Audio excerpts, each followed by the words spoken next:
Hey, what's going on, everybody? Welcome back to the channel. Pigskin Addicts here, back again with another video. Yesterday, I went over the offense. Today, I'm going over the defense. So, again, just like I did last video, I'm going to give the Seahawks rankings offensively. They are 12th in total offense, right, which is not bad. They have been pretty good. They have exceeded their expectations so far. So this offense is pretty good. They are 11th in rushing, right, which is also pretty good, and 14th in passing. So all things considered, this offense they're pretty good. You know, they can move the ball.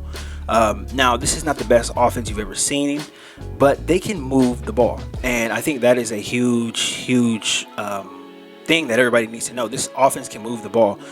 Geno Smith, this is the best that I have ever seen him play.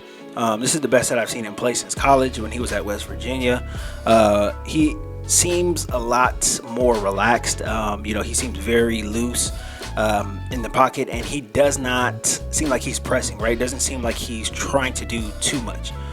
So he is playing within himself, and this is why the Seahawks offense is playing well. They're playing very well. Again, a lot was made of the Russell Wilson trade, but Geno Smith is playing better than Russell Wilson right now. Nobody ever thought that would be anything that will come out of our mouths, but it is a fact and it is reality right now. Geno Smith is playing really well, and you have to give him credit for that. Again, I want to emphasize that the Seattle offense is not the best offense we've ever seen, but they can move the ball. They are better than Denver's offense. So the Chargers are going to have to be on their game defensively. Number one, I think the first and most obvious thing when it comes to what the defense has to do to stop the Seahawks, right? You cannot let Tyler Lockett, DK Metcalf beat you down the field. You can't let them get deep and beat you down the field, because those guys can run.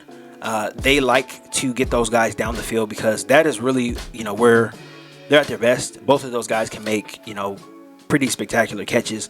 DK Metcalf is just a physical freak, and, he can pretty much outrun anybody on the field. So the Chargers have to be cognizant of that. I think that is really the only way the Seahawks really pose a big threat to the Chargers is downfield, and they can get the ball to the receivers downfield. If they can do that, then I think it's going to be a much harder game for the Chargers if the Seahawks are able to do that, and if they're successful at going deep, because I think you have those two weapons out there. You have to use them, and they have been using them pretty damn well this season. So again, you have to give them credit there, but I think that has to be the number one thing that the Chargers really look at. Those guys can, hit you for 7 points. So they got to make sure that they shore that up. Pass defense, the communication back there has to be good. We seen what happened with the Broncos on Monday night. They gave up a couple of big pass plays to a very pedestrian offense. Now, the communication on the back end has to be better. JC Jackson will be starting this game, so he has to, really be focused. He has to be locked in, because the one thing you can expect from these guys, they're going to go deep. They're going to run their deep routes, and, things have to be shored up back there if you are going to stop them, and if you're going to be able to be in a position to contest against that. So the communication on the back end has to be much better than it was Monday night. But, hopefully this is something that they're focusing in on practice, because those are the two guys that can beat you. As always, as I say pretty much every week, the Chargers must shut down the run. They have to shut down the run, right? They have to make sure that they make the Seahawks a one-dimensional team, right? Because as good as Geno Smith is playing well because the Seahawks run game is doing a pretty good job of running the ball. They are not one-dimensional. They are able to run the ball. Rashad Penny was having a pretty good year before he got injured. I can't remember the other guys' names that they have back there, but they're doing a pretty good job of running the ball. Now, this is a Pete Carroll coach team, so they will run the ball, right? Whether they're good at it or not, they're going to run the ball. They are going to run the ball. Pete Carroll is a old school defensive coach. He believes in running the ball and, getting a lot of play action off of that. So that's where a lot of Geno's success is coming from.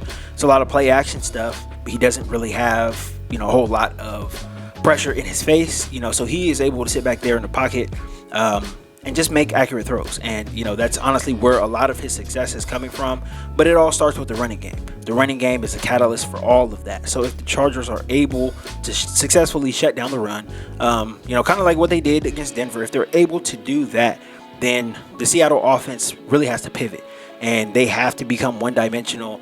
And I want to see Geno Smith throwing the ball more than 35 times. If he throws the ball more than 35 or more, the Chargers are in a pretty good position, because that's not what the Seahawks want to do. They didn't want to do that with Russell Wilson. They damn sure don't want to do it with Geno Smith. They want to run the ball. They want to bleed the clock. They want to be physical up front, and they want to limit their exposure to turnovers and things like that. So they don't want to throw the ball a bunch. They can do it. They can do it pretty good, when everything is going well up front and they're running the ball. But the more Geno throws, I think the more of an indication that is that the Chargers are stopping their run game and making them one-dimensional. So I think that is a good thing if Geno is throwing the ball a lot, because he is still Geno Smith. He can still throw you the ball. He can still throw the ball to the other team. He hasn't done it as much this season because the pressure really hasn't been on him to do that. But he will throw the other team the ball. That's kind of what he was known for before this season, before his resurgence. But he will throw you the ball. So the Chargers have to, they have to look out for that. They have to make sure they stop the run, because that's where all of their offensive success starts, is with their run game. Geno Smith is, again, he's having a good season, but I think it needs to be said, and it needs to be remembered, that he is a career backup quarterback. He played 1 year for the Chargers. I'm sure a lot of people remember that. I think that was that first year in the soccer stadium in Carson. He was a backup quarterback for the Chargers that one season, and he's been a backup. He has been a backup quarterback. He was drafted pretty high in the second round by the Jets. A lot was put on his shoulders in New York. I think it was, unfair, but he's a career backup quarterback, and he should be treated as such.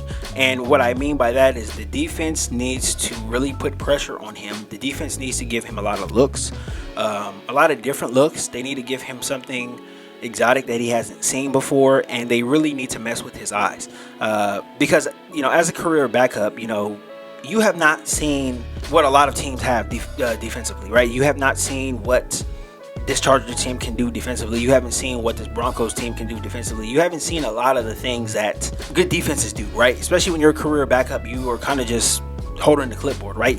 It's a much different thing going out on the field and actually, trying to determine where the mic is, or where the blitz is coming from, or where to slide the line, to protect you.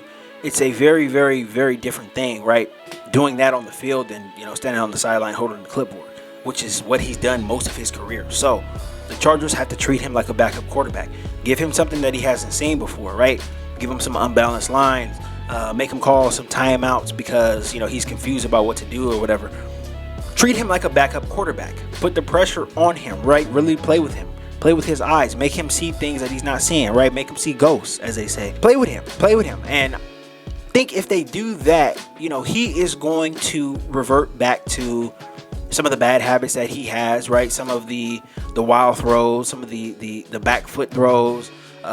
He will revert to that. He has been a career backup. So when you show a career backup all of these different looks, when you confuse him, when you're not making him comfortable in the pocket, you're going to be able to have opportunities at turnovers. You're going to be able to have opportunities at turnovers. He might hold the ball too long. You might be able to get to him. You might be able to sack him. You might be able to get some strip sacks, whatever. Treat him like a backup quarterback, right? Confuse him. And I really want to see that out of Staley this week. I don't want to see the bland vanilla defenses that the Chargers have been playing, making quarterbacks comfortable. Confuse him, right? What the Chargers did in the second half against the Broncos, that was more like it to me. That was more like it. There were some more exotic looks. Denver offensive line wasn't good, and the Chargers took advantage of that. They gave them looks. They confused them. There was blitzes that were wide open. We've seen Drew Tranquil. He had a really big game.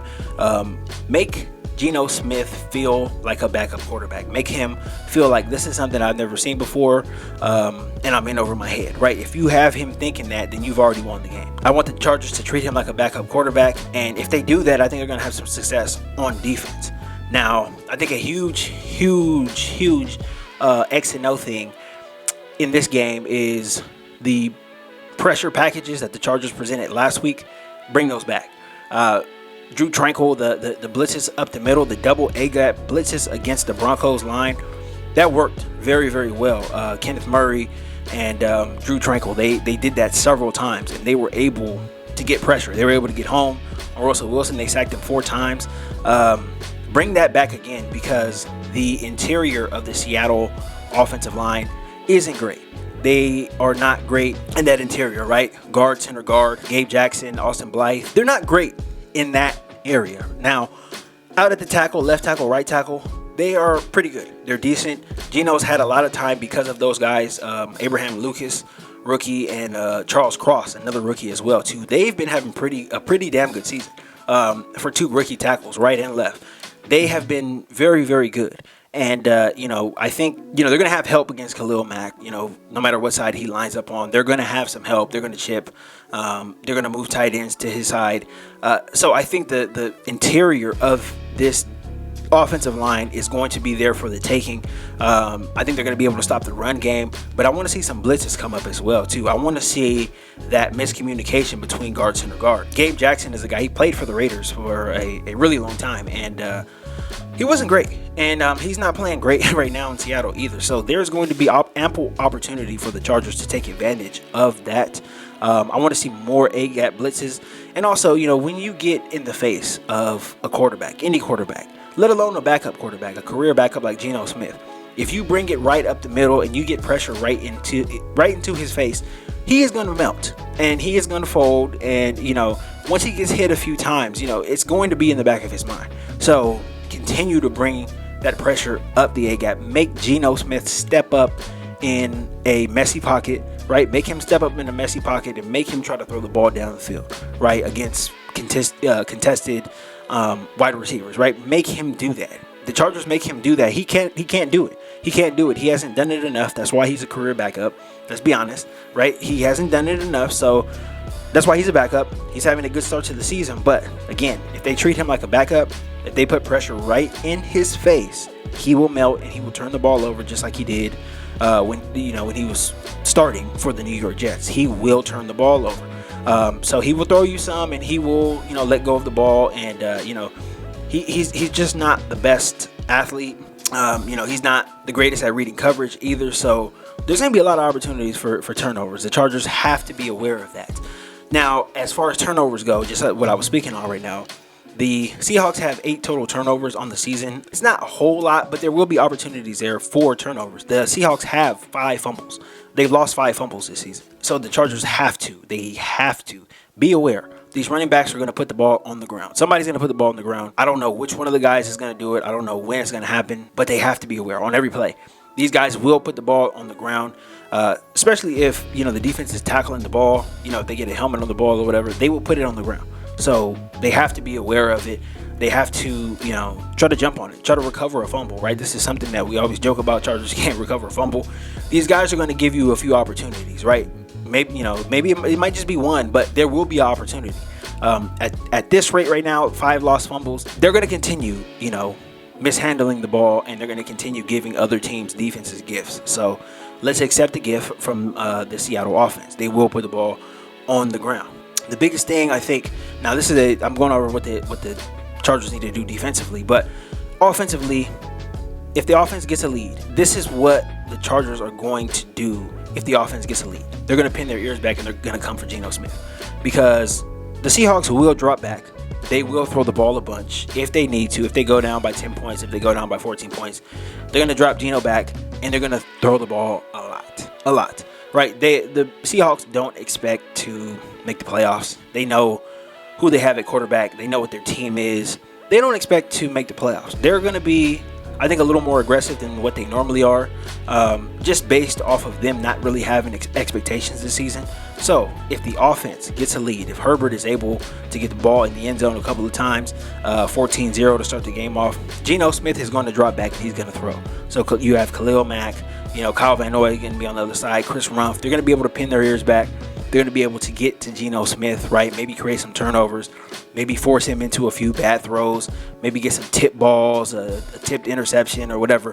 They're going to have ample opportunity to turn the Seahawks over. Getting the lead, the offense getting the lead is probably going to be the biggest advantage that the Chargers have to winning this game. And again, I gave my prediction yesterday. 31-17 is what I have the Chargers winning by. I think they win this game by multiple touchdowns. I think Seattle is an inferior team, and I think the Chargers take care of business going into the bye week. But, all of these things that I mentioned, they all have to be taken care of, right? The Chargers defense has to take care of them, and I expect them to play a lot better. They look like they are starting to come into their own defensively. They played really well against the Broncos. I know that's not saying much against that offense, but just the confidence that they gained, stopping a team who went up 10-0, right? And then you only surrender 2 field goals after that, right? So that's a lot of good confidence, and that's a lot of good stuff on tape that the Chargers did. So I think they're going to continue to build confidence. Hopefully Staley doesn't do anything tricky or try to be, Mr. Smart Guy, right? Just go out there, let your defense play, let them make plays, and put them in a good position to make the plays. So I have them winning, Chargers winning 31-17. That is my prediction. But that is all I got for this video, guys. If you're not subscribed to the channel, please consider subscribing. Don't forget to hit the like button on the way out as well too. Shout out to all my new subscribers. I really appreciate you. Appreciate all the comments, all the views, all the likes, all the interaction. All of it is great for the channel. And I'm having a lot of fun with it too. Really having a lot of fun with it. I enjoy talking football. I enjoy talking Charger football with everybody on here. So I appreciate all you guys' support, and that's all I got for today. But I'll be back soon with more content, and until next time.